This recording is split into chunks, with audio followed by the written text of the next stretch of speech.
tes cek. Assalamualaikum warahmatullahi wabarakatuh. Here we go again on. So much motherfucking design on right now. Break it down, bring it back, make it clap. I got 3 old thoughts, new guap, wear that thing. Bitches on my line, and you know they come strapped. Hold up, what it not, 45, scope attached. Like, whoa, how you fucking with these hoes? I pull up the greatest and now selling all these shows. Doing this till I make it because you know. Oke, bagaimana kabar kalian semua?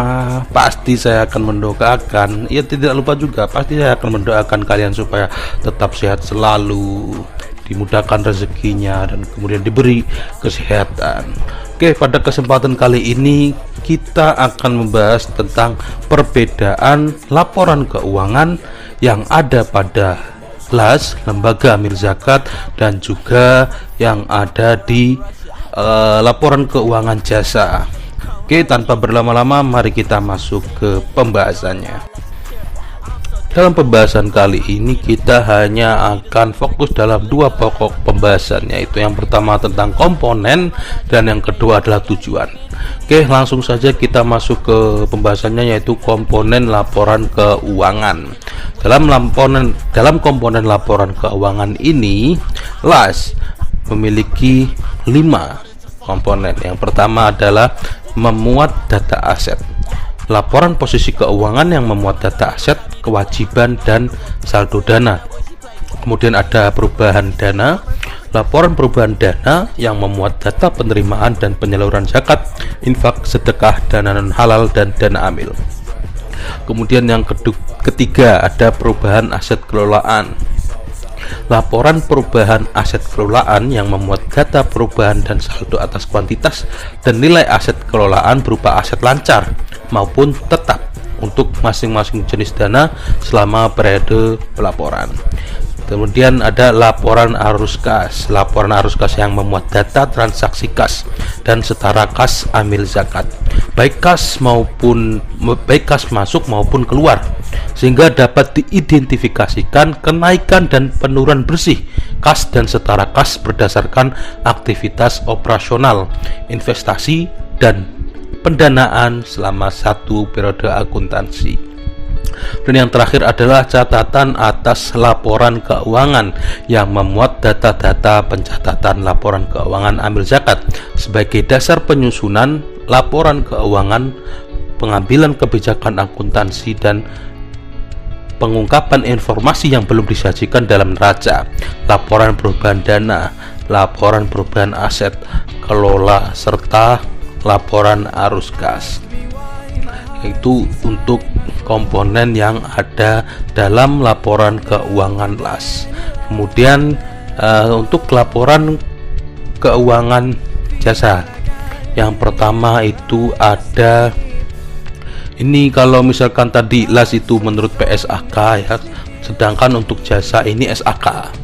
Untuk SAK ini berisi tentang yang pertama itu laporan laba rugi dan penghasilan komprehensif lain, statement of income and other comprehensive income. Kemudian yang kedua adalah laporan perubahan ekuitas, statement of change equity.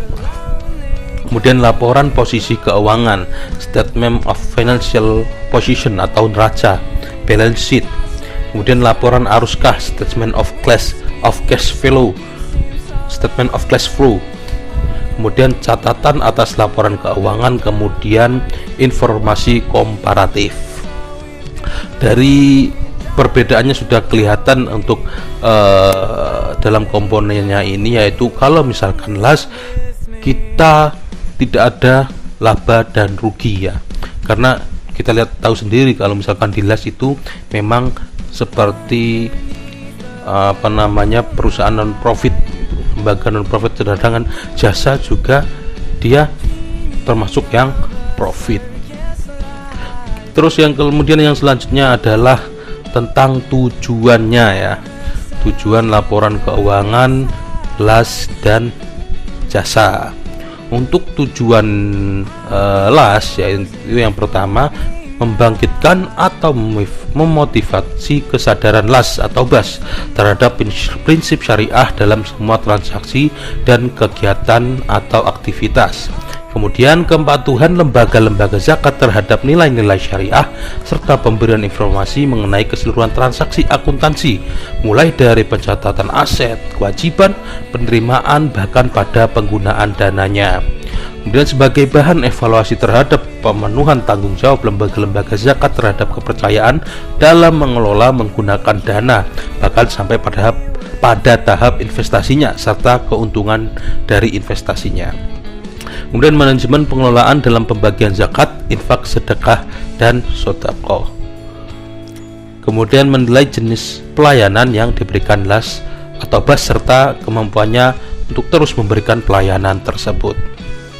Untuk tujuan dari jasa, yaitu menyajikan informasi yang menyangkut posisi keuangan, kemudian untuk memenuhi kebutuhan informasi bersama, dan untuk menyatakan apa yang telah dilakukan manajemen. Untuk yang LAS, tujuannya ini lebih ke arah tentang laporan untuk pertanggungjawaban tentang posisi keuangan yang ada di LAS ini. Sedangkan untuk yang jasa, tujuannya lebih ke menarik investor ataupun lebih ke investor sih kalau dari jasa ini, supaya melihat dari informasi laporan keuangan yang stabil, kemudian laporan keuangan yang bagus, jadi akan menarik para calon-calon investor untuk mau berinvestasi kepada perusahaan jasa ini. Oke teman-teman, mungkin hanya itu yang bisa saya sampaikan. Mohon maaf, saya hanya bisa memberikan atau mempresentasikan hal ini saja. Mungkin akhirul kalam. Wassalamualaikum warahmatullahi wabarakatuh.